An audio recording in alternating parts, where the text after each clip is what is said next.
হাসপাতালে ভর্তি হয়েছে আমার কাছে দোয়া করিও এখন তা হইলে তাহলে মাফ করি তো তুমি তাই 5 লাখ যদি কেউ মারা যায় আত্মহত্যা করে তাহলে প্রথম হলো যে বোর্ডিং এর যে ম্যানেজার আছে তাকে নক করতে হবে, তারপরে ম্যানেজারের পুলিশ নক করতে হবে।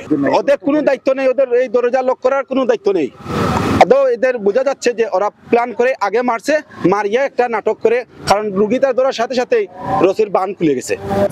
তার শরীরে যে চিহ্নগুলো পাওয়া যাচ্ছে এটা সুইসাইডাল কোনো সিমটম না, অল সিমটম আর ব্লাডি প্রি-প্ল্যান্ড মার্ডার।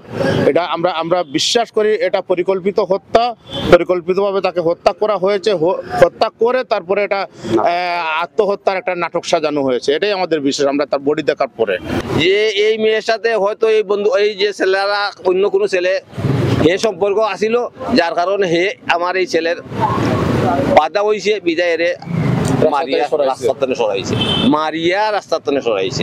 যদি লাইভে ওই মেয়ের সাথে আলাপ করে দড়ি লাগাইতে হয় গলায় তাহলে সরাসরি সামনে দিয়ে লাইভ থাকবে, কিন্তু তাদের পিছে দিয়ে লাইভ করা, পিছে দিয়ে দেখা যাচ্ছে তারা যে ও মরলো, মরার পরেই বিছনায় পড়ে গেছে, ওরে নিয়ে তারা চিন্তা ভাবনা করতেছে না, ওই মেয়ের সাথে আলাপ করতেছে। তাহলে বোঝা যাচ্ছে ওরাই মারছে। আর না মারলে ওরা চিটাং থেকে মোটরসাইকেল চলাইয়া 4 জন বন্ধু বান্ধব চলে আসা, ওই সৌরভের আবার মোটরসাইকেল নিয়ে একজন চলে আসছে। ওই একটু আগে তার ভাই আবার যোগাযোগ করছে তোমরা কোথায়, ওরা বলছে যে লাশের কি দনজা হয়ে গেছে, তারা অপেক্ষা করতেছে যদি লাশের দনজা শেষ হয়ে যায় সে তো ঝামেলা মুক্ত, তারা ক্লিয়ার হয়ে যাচ্ছে না। এটা অবশ্যই তারা প্ল্যান করে এর হত্যা করছে। আমরা 5 জন মিলে বেড়াতে গেলাম, একজন বন্ধুর এ ধরনের একটা দুর্ঘটনার শিকার হয়ে গেল বা আত্মহত্যা করুক, মার্ডার করুক, যাই হোক, আমাদের তো কিছু দায় দায়িত্ব আছে। ওই বন্ধুদের কি দায় দায়িত্ব ছিল, ওরা তো এখন পর্যন্ত আমাদের সাথে যোগাযোগ করে নাই।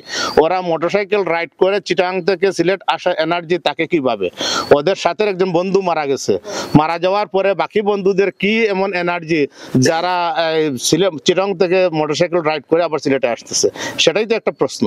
উনি আমার ডাক দিয়ে বলতেছে আপনি বলতেছেন আপনার ভাই সুইসাইড করছে, তো সুইসাইড করে নাই।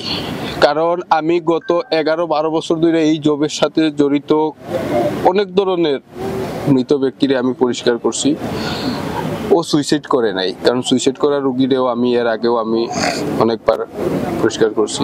এই দেখেন ওর গলাতে স্পট আছে। কেউ যদি সুইসাইড করে তাহলে এই 2 সাইডের যে রোগ 2টা আছে ওই 2টা রোগ ফুলে যায়, কারণ যেহেতু দড়িটাতে টান খায় রোগ 2টা ব্লক হয়ে ফুলে যায়। এরপরে বুকের ডান পাশে বাম পাশে 2টা স্পটগুলো এখন দেখে মনে হইতেছে কেউ একজনে ঘুষি মারছে। আর একটা স্পট গুল আমরা ধারণা করতেছি হয়তো হাঁটু দিয়ে ওরে প্রেসার করছে। হাতে 2টা কাটার দাগ আছে, পায়ের গুড়ালির উপরে দুই পায়ে 2টা স্পট আছে, গলাতে এইখানে একটা নখের দাগ আছে। তো এতগুলা তো কেউ সুইসাইড করলে তো কি করার কথা না। কারণ তার বুকুতে অনেকটা দাগ আছে, হাতে কাটার দাগ আছে, পায়ে কাটার দাগ আছে। আমরা মামলা অবশ্যই করব এবং আমরা বিশ্বাস করি যে আইন শৃঙ্খলা রক্ষাকারী বাহিনী সঠিক তদন্ত করে আমাদের এই রহস্যের সঠিক উদ্ঘাটন হবে।